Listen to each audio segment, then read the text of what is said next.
Three tier economy में आप देखते थे, एक चार्जिंग पॉइंट इधर है, एक इधर है। इसको मैं आलू बोंडा बोलता हूँ। ये एक्चुअली 40 मिनट से और सामने से निकल रही है। तो दोस्तों स्वागत है आज फिर से एक नए ब्लॉग में। और आज का ब्लॉग है बहुत ही खास इसलिए है क्योंकि आज हम जर्नी करने वाले एक इनॉग्रल ट्रेन, और वो रेगुलर ट्रेन है एक्चुअल में, गरीब रथ एक्सप्रेस। क्यों आज इनॉग्रल है वो जब ट्रेन आती है तब हम आपको दिखाते हैं। जर्नी है ये हमारी आनंद विहार से लेकर के मोतिहारी तक। तो चलिए ट्रेन आने दीजिए, दिखाते हैं आपको कि क्या खास है आज के ट्रेन में और किस तरह से ये जर्नी हम कंप्लीट करते हैं। सबसे बड़ी बात है कि वेटिंग था हमारा टिकट 539 और 4 वेटिंग पे आके अटक गई है। तो टिकट कोई है नहीं, टिकट ट्रेन में ही बनवाएंगे, फाइन दे करके बनवाएंगे और पूरी जर्नी तय करेंगे। चलिए ट्रेन आता है फिर आप आपको डिटेल्स दिखाते।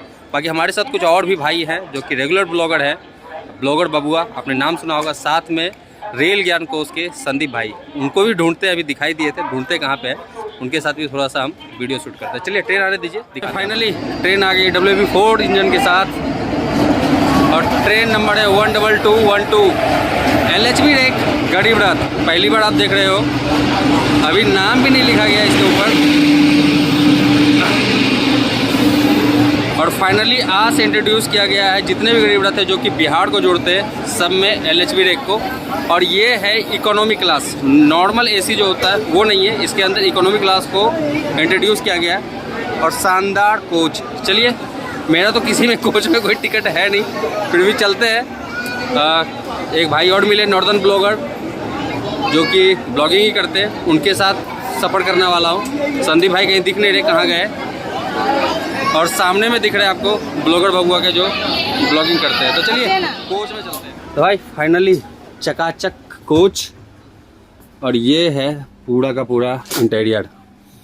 जैसा थ्री टियर इकोनॉमी में आप देखते थे, एक चार्जिंग पॉइंट इधर है, एक इधर है। ऊपर में आपको USB चार्जिंग पॉइंट है, नीचे में भी है, और पूरा इंटीरियर जो है बिल्कुल न्यू है। और ये देखिए क्या खास है इस गरीब रथ में। इधर के सीट को अब हटा दिया गया है। गरीब रथ में जो इधर का सीट होता था अब नहीं है, नॉर्मल जो थ्री टायर में दिखता था आपको कुछ वैसा ही है। तो चलिए देखिए क्या ज़बरदस्त बनाया गया। साथ में सामने इंफॉर्मेशन सिस्टम है जहाँ पे कि आपको इंफॉर्मेशन वगैरह जो है वो देखने के लिए मिल जाएगा, ट्रेन कोच से रिलेटेड, स्टेशन से रिलेटेड। भाई फाइनली मैं बताऊँ तो 9:55 में इसका खुलने का टाइम था, सॉरी 8:55 में खुलने का टाइम था आनंद विहार से। और ट्रेन को यहीं पे लगाई गई है करीब 1 घंटे 40 मिनट डिले। और ये सब हुआ है क्योंकि कोच जो है ना चेंज करना था, तो उसका जो कॉन्फ़िगरेशन है वो ठीक करने के लिए, उसके कारण से यार्ड से प्लेटफॉर्म पे लाने में इस ट्रेन को टाइम लगा। बाकी अब देखते हैं कितने देर में यहाँ से खुलती है, जो भी जानकारी होगा हम आपको देंगे। बाकी चलते हैं, आपको दिखाते हैं डिपार्चर। ये रही ट्रेन चमचमाता हुआ गरीब रथ। तो चलिए चलते हैं G3 में। कुछ अपने जाने पहचाने ब्लॉगर भाई लोग हैं इसमें, उन्हीं के साथ थोड़ा सा जर्नी कर लेते हैं। और पीछे आपको दिख रहे हैं ब्लॉगर बबुआ, वो भी साथ में सफ़र करने वाले हैं। ज़्यादा दूर का सफ़र नहीं है, उनका छोटा ही सफ़र है, बट हमारा तो मोतिहारी तक का है। तो चलिए मिलते हैं आपसे डिपार्चर के साथ। तो फाइनली लगभग 2 घंटे के डिले से निकल रहा है आनंद विहार जंक्शन से। और जब ट्रेन आई थी उस समय देखे होंगे ट्रेन स्टेशन पे कितना ज़्यादा रश था, बट अब जो है प्लेटफॉर्म खाली हो चुका है। ऐसे भी अब कोई ट्रेन यहाँ से निकलने वाला है नहीं, लास्ट ट्रेन 11:55 पे है। तो चलिए धीरे धीरे अब निकल रहा है आनंद विहार जंक्शन से, आनंद विहार टर्मिनल से। अब इसका फर्स्ट स्टॉपेज जो है वो है मुरादाबाद।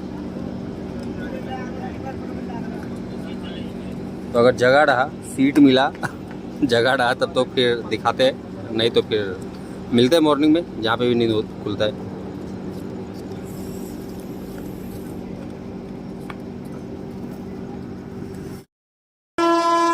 तो एक ओवरटेक पुरुषोत्तम एक्सप्रेस 12802 गाजियाबाद में अभी हम लोग खड़े हैं और सामने से निकल रही है पुरुषोत्तम।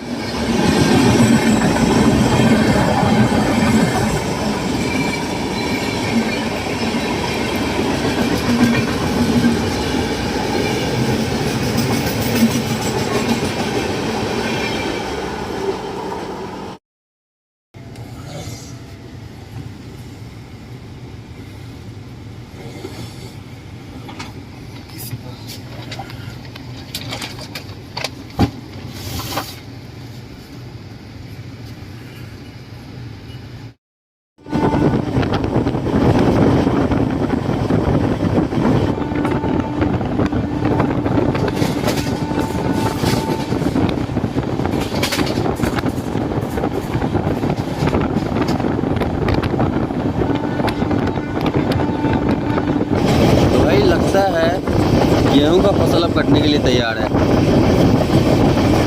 और गेहूं के फसलों के साथ हम लोग अब थोड़ी ही देर में एंटर करने वाले हैं लखनऊ चारबाग जंक्शन। उससे पहले कुंभ एक्सप्रेस का क्रॉसिंग होने वाला है, तो चलिए क्रॉसिंग को दिखाते हैं।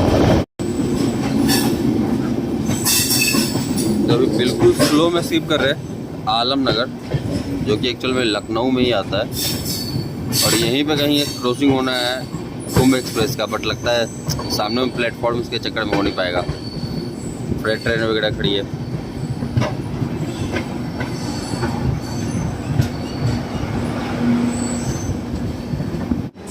तो दोस्तों इधर खड़ी है हमारी ट्रेन और इधर आई थिंक आ चुकी है उपासना एक्सप्रेस।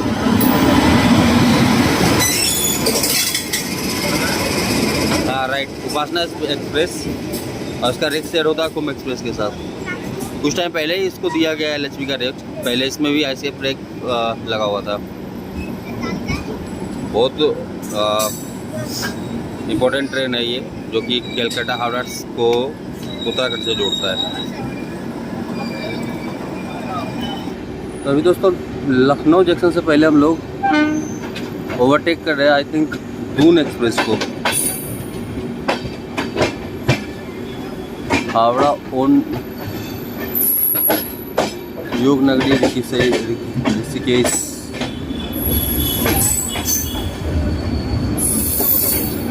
दून है या फिर कुंभ है? कुंभ नहीं होगा, इसमें दून एक्सप्रेस ही होगा ये, क्योंकि कुंभ का तो रेक शेयर होता है उपासना के साथ।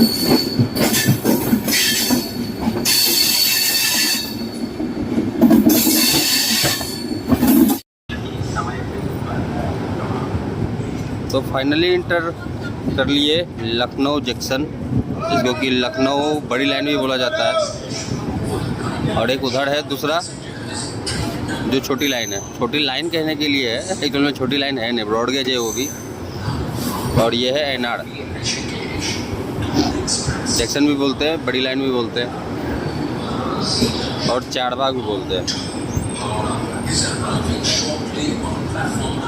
बाकी फ्रूट्स वगैरह तो मिल रहा है यहाँ पे, फ्रूट्स वगैरह ही लेते हैं कुछ।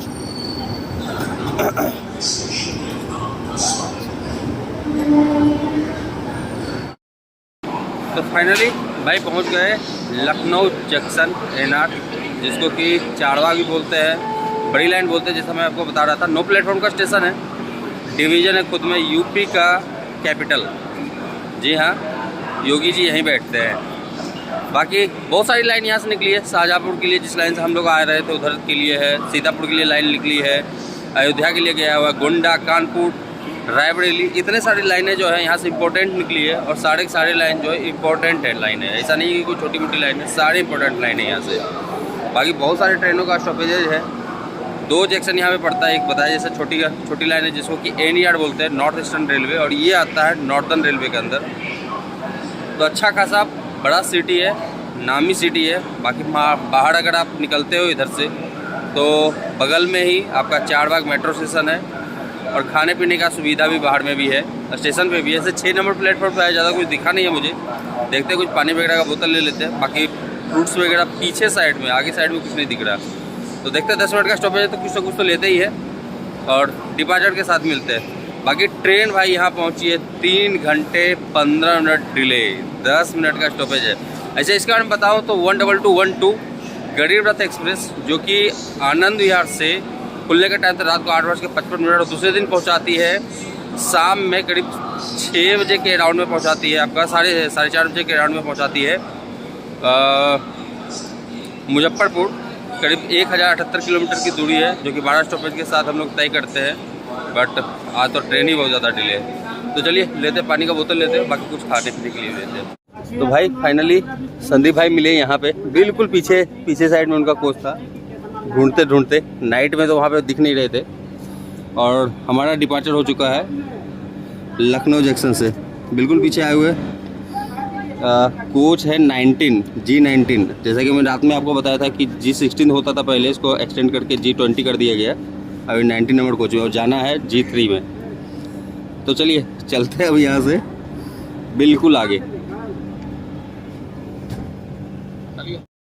तो भाई आ गए गरीब रथ के वाशरूम में, 3 टियर इकोनॉमी के वाशरूम में।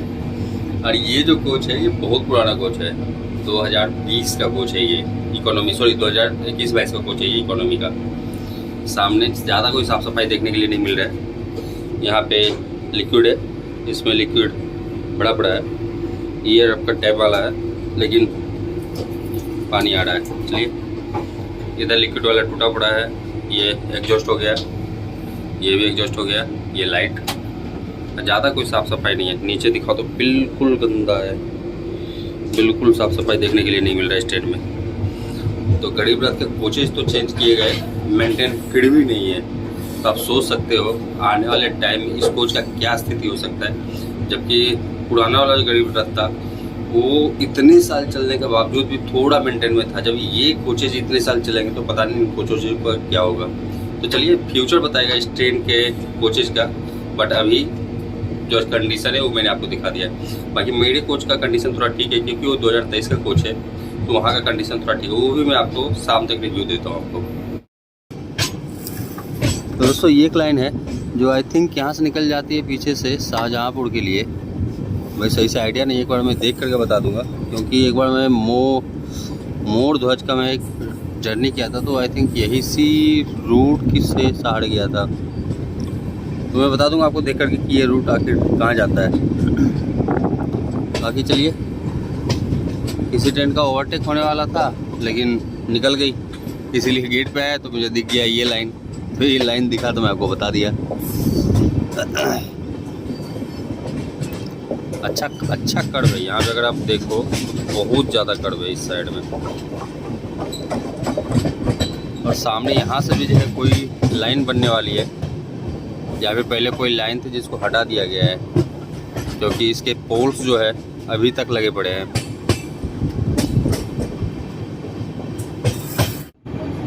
तो ये है बुड़वल जंक्शन, जहाँ से कोई लाइन अलग होती थी और यहीं पे होने वाला था ओवरटेक, लेकिन अफसोस नहीं हुआ, निकल गई ट्रेन।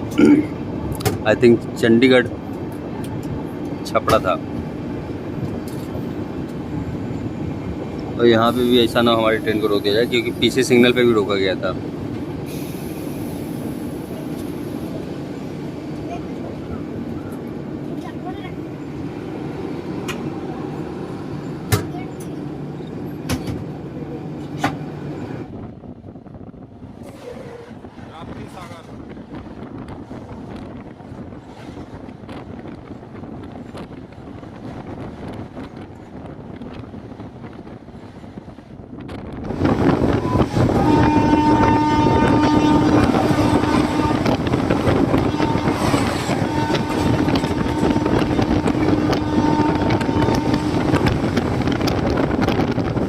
तो बस फाइनली एंटर कर रहे गोंडा जंक्शन।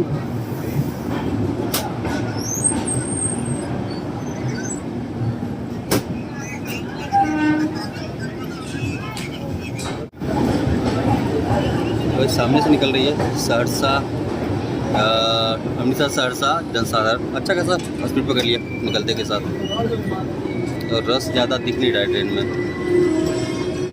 तो भाई फाइनली लगभग 600 किलोमीटर की दूरी तय करके और 3 घंटे 15 मिनट के डिले के साथ पहुंच चुके हैं यूपी के गोंडा जंक्शन। 5 प्लेटफॉर्म का स्टेशन है और 145 ट्रेन रुकती है, 10 ट्रेन यहाँ से टर्मिनेट होती है। ऐसे लाइन में बताऊँ तो यहाँ से जंक्शन इसलिए बोलते हैं कि एक लाइन यहाँ से निकलती है बहराइच के लिए, एक निकलती है यहाँ से बलरामपुर, सिद्धार्थनगर, आनंद नगर होते हुए गोरखपुर के लिए, सिंगल लाइन है वो। और हम लोग भी इधर से गोरखपुर के लिए निकलेंगे। बाकी पीछे से जो लाइन आ रही है वो तो आपको पता ही है, लखनऊ से आ रही है बाराबंकी होते हुए। बाकी चलिए यहाँ पे देखते हैं, कुछ खाने पीने के लिए मिलता है तो लेते हैं। तो भूख लग गया है, सुबह से कुछ खाए नहीं है, ट्रेन में सुबह से कुछ खाने के लिए भी नहीं मिल रहा है।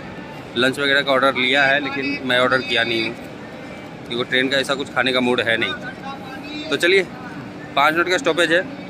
बाकी जर्नी ठीक ही ठाक है, साफ़ सफाई ज़्यादा देखने के लिए कुछ मिला नहीं है ट्रेन के अंदर। LHB में इसको कन्वर्ट भले ही कर दिया गया है लेकिन आने वाले टाइम में गरीब रथ से ज़्यादा इसका कंडीशन ख़राब होने वाला है, ये निश्चित है। तो चलिए यहाँ पूड़ी वगैरह मिल रहा है, तो देखते हैं। मेरे साथ ट्रेवल कर रहे हैं नॉर्दर्न ब्लॉगर के जो हैं गुणवित भाई, वो ट्रेवल कर रहे हैं, तो उनसे देखते हैं कि क्या वो खाएंगे, तो ऐसा फिर साथ में लेते हैं, फिर उसको टेस्ट करते हैं। तो भाई यहाँ पे आ चुकी है चंपारण सत्याग्रह, 11:55 में खुला था आनंद विहार से।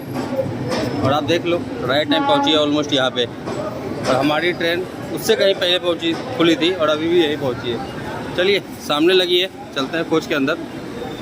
बाकी देखते हैं, आलू बोंडा लिया हूँ, देखेंगे ट्राई करके कैसा है। गोंडा में बताओ दोस्तों, तो इस ट्रेन के लोको पायलट और ट्रेन मैनेजर भी चेंज होते हैं। अभी जस्ट देखा हूँ मैं, लोको पायलट चेंज हुए, कोई और लोको पायलट जो है वो ट्रेन में बोर्ड की है इंजन में। और फाइनली सिग्नल भी हो चुका है हमारा। तो चलिए दिखाते हैं आपको डिपार्चर। तो भाई चलो, खुल गई ट्रेन। चलो भैया चलो अंदर चलो। और अब चलते हैं अंदर। जो लिए खाने के लिए कुछ लिए हैं। साथ में एक और भाई जो हमारे ट्रेवल कर रहे हैं, नॉर्दर्न ब्लॉगर, उन्होंने समोसा लिया है। तो चलिए दोनों ट्राई करते हैं। साथ में फ्रूट्स वगैरह भी है।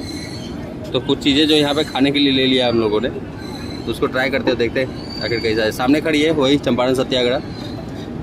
शाम में इसका पहुँचने का टाइम है, करीब 8 बजे का टाइम है इसका पहुँचने का, मोतिहारी।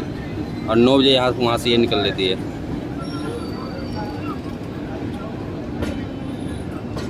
तो चलिए, इसमें ज़्यादा भीड़ भी नहीं है। मैं एक्सपेक्ट किया था कि भीड़ होगा इस ट्रेन में, लेकिन नहीं है भीड़। तो भाई चलिए, सबसे पहले तो आलू बोंडा ट्राई करते हैं। और अगर आप उड़ीसा में ट्रेवल करते हो तो पता होगा, इधर इसका जो मैं आलू बोंडा बोलता हूँ, ये एक्चुअली में वहाँ का वर्ड है। आलू बोंडा इसको वहीं बोला जाता है। तो ट्राई करके देखते कैसा है।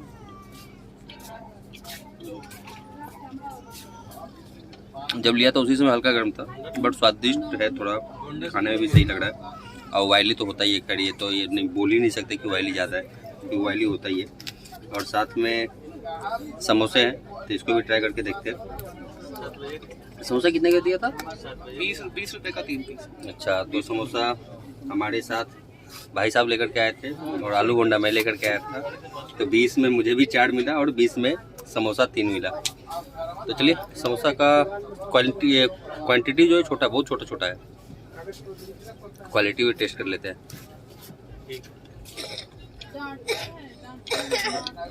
सही है, थोड़ा नमकीन ज़्यादा है, थोड़ा नमकीन ठंडा भी। चलिए इसको फिनिश करते हैं, फिर देखते हैं गोरखपुर में क्या मिलता है। गोरखपुर में फिर कुछ ट्राई करते हैं। भाई बहुत स्लो स्कीप कर रहे हैं हम लोग। मनकापुर से पहले कोई स्टेशन है और यहाँ पे ओवरटेक कर रहे हैं जनसाधारण, अमृतसर सहरसा जनसाधारण को, जो वहाँ पे मैंने आपको दिखाया था गोंडा में, जो हमसे आगे निकली थी।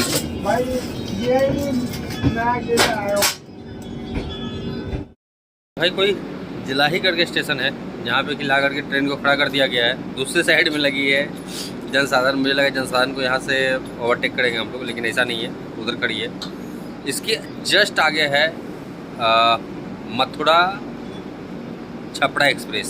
सुपर फास्ट है कि क्या है पता नहीं। हाँ, मथुरा छपरा एक्सप्रेस है। लेकिन अब ये है कि मनकापुर जो है जनसाधारण का भी स्टॉपेज है, आपका उसका भी स्टॉपेज है, जो एक और छपरा वाली ट्रेन है। लेकिन इसका स्टॉपेज सीधा गोरखपुर है, जबकि उसका गोरखपुर के बीच में दोनों ट्रेन का बहुत सारे स्टॉपेज है। तब देखते ये है कि क्या इस ट्रेन को पहले झंडे दिखाया जाता है, सिग्नल दिया जाता है, या जनसाधारण को, तब वो देखना पड़ेगा। जस्ट इसके पीछे पीछे आ रही है अपने चंपारण सत्याग्रह एक्सप्रेस। तो फाइनली यहाँ से सिग्नल जो है हम लोग के ट्रेन को पहले मिला है। सामने यही है जनसाधारण, अमृतसर सहरसा। बहुत ही डिमांडिंग ट्रेन है और इसमें रस भी बहुत होता है, लेकिन रस ज़्यादा देखने के लिए मिला नहीं इस ट्रेन में।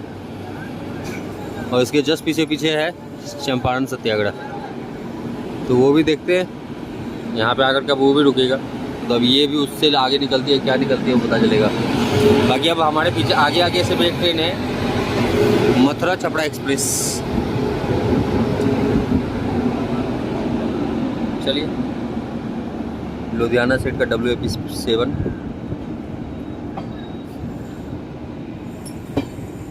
एक मैं आपको दिखाना रात में भूल गया था, नाइट में। यहाँ पे आपको ऊपर में नाइट लैंप मिल जाएगा। यहाँ पे कैमरा लगा हुआ है, यहाँ पे स्मोक डिटेक्टर है, और ये है आपका अनाउंसमेंट सिस्टम। ये स्पीकर है, नाइट में यहाँ पे चल भी रहा था। साफ़ सफाई बिल्कुल नहीं है। सामने में मिरर है, ये देख लो क्या हाल है साफ़ सफाई का। सोच रहा हूँ कि अब कंप्लेंट कर ही दूँ, सुबह से देख देख करके परेशान हो गया हूँ। और इधर है कैमरा, तो सिक्योरिटी पर्पज़ पे से कैमरा दिए हुए डोर के दोनों साइड है, उस साइड भी है इस साइड भी है, दोनों साइड में है। बाकी अभी स्किप करने वाले हैं, बस्ती देखते हैं स्किप करेंगे या फिर रुकेंगे, तो जो भी होगा हम आपको दिखाएंगे। चलिए बस्ती आने ही वाला है। स्किप है बस्ती का, बाकी लग रहा था कि रुकेगी लेकिन शायद नहीं रुकेगी, बाकी देखते हैं रुकती है नहीं। लास्ट एक जर्नी में किया था बड़ौनी क्लोन, उस समय मैंने आपको दिखाया था बस्ती स्टेशन।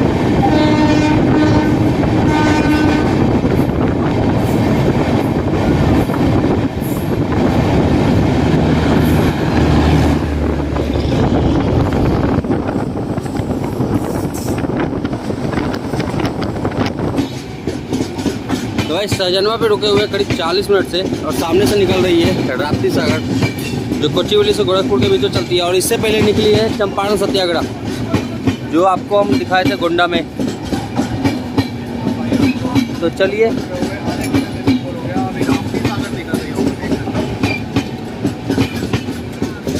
तो ये यहाँ पे दूसरा ओवरटेक है। एक्चुअल में उस समय कुछ करने में बिजी था, इसलिए ध्यान नहीं दिया था, ट्रेन आई स्पीड में निकल गई। तो इसके हॉकिंग से जल्दी जल्दी गेट पे आया।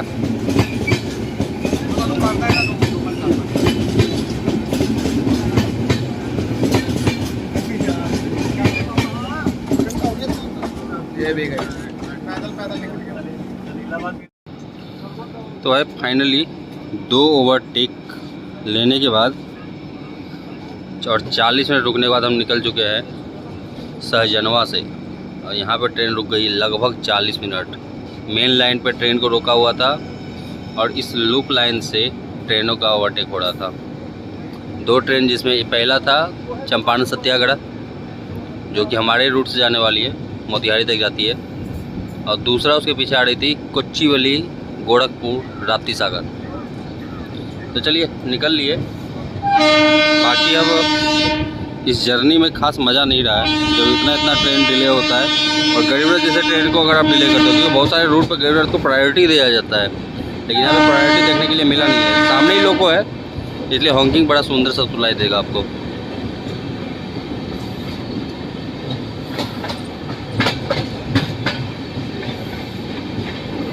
सुंदर सा आप जो है ट्रैक साउंड एंजॉय कीजिए।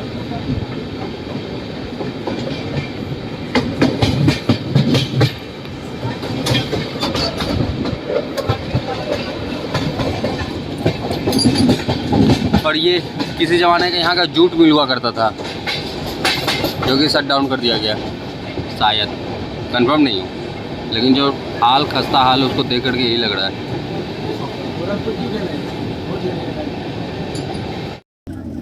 तो ये है कोई ब्रिज, पता नहीं कौन सी नदी है, लेकिन है अच्छा सा, पानी भी है इसमें। अच्छा, राप्ती नदी है। ओके, थोड़ी देर में इंटर करने वाले हैं गोरखपुर, और गोरखपुर से पहले एक खूबसूरत सा डोमिनगढ़ स्टेशन है, और अभी यहीं पे क्रॉसिंग होने वाला है अमरनाथ एक्सप्रेस का।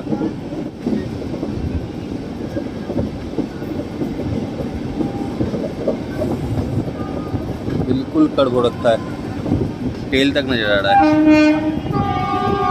और ये आ गई अमरनाथ एक्सप्रेस।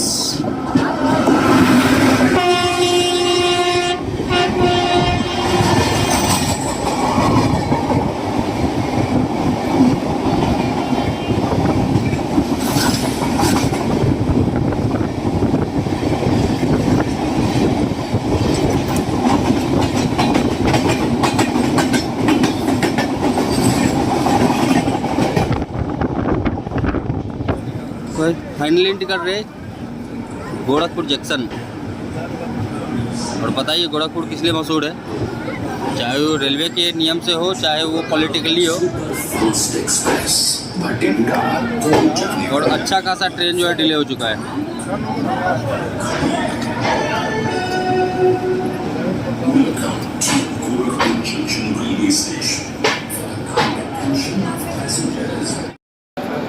तो भाई फाइनली पहुंच चुके हैं गोरखपुर जंक्शन और यहाँ पहुँचे लगभग 5 घंटे डिले, 10 मिनट का स्टॉपेज है।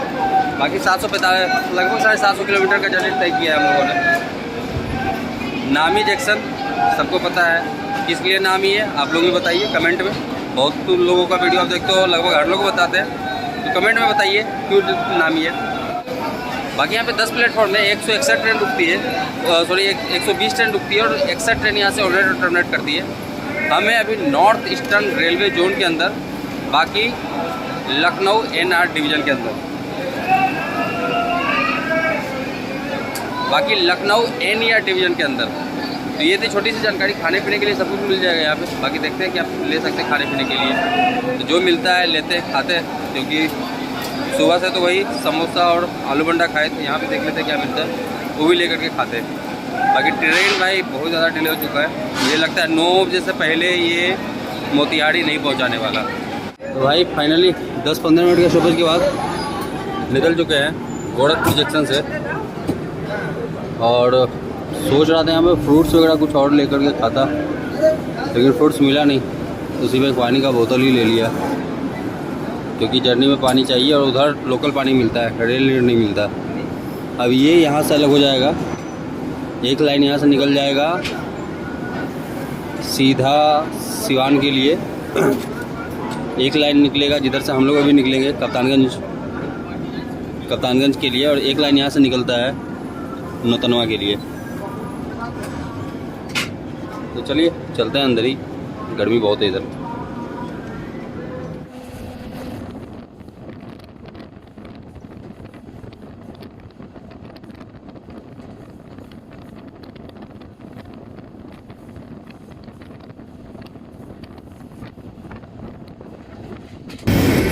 भाई यहाँ पे हम लोग क्रॉस कर रहे हैं चंपारण हमसफर।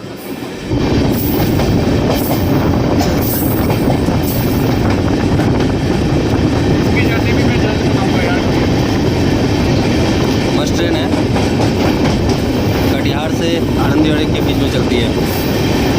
मेरा एक्चुअल में इसमें टिकट हो रखा था, बट मैं कैंसिल कर दिया था, क्योंकि साथ में जिस ट्रेन के साथ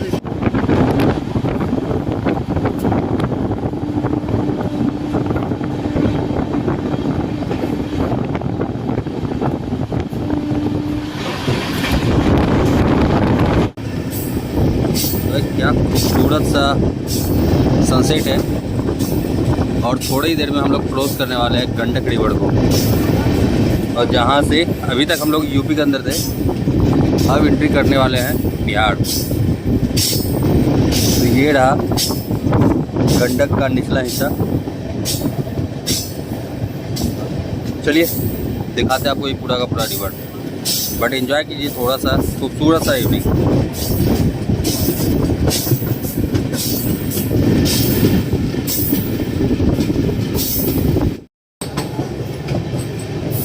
तो दोस्तों स्वागत है आपका बिहार में, और ये है विशाल गंडक।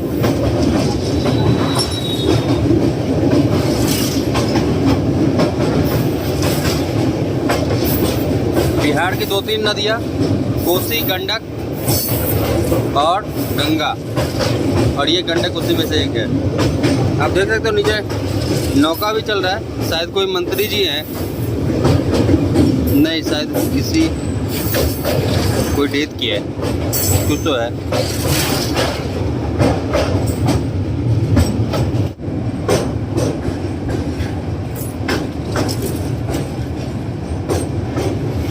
तो भाई लगभग 900 किलोमीटर की दूरी तय करके पहुंच गए नरकटियागंज जंक्शन।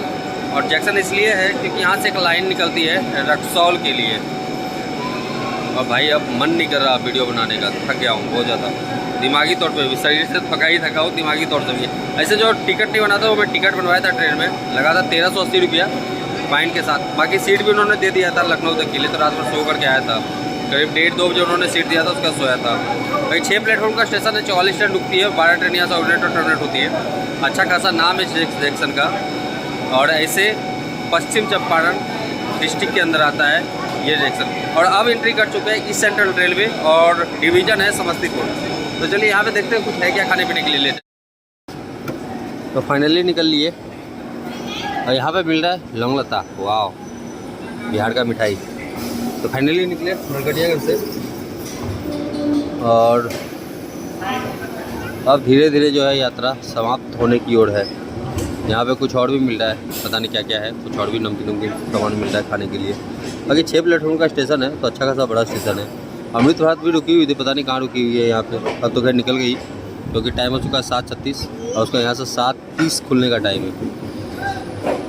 तो चलिए निकल लिए नरकटियागंज से।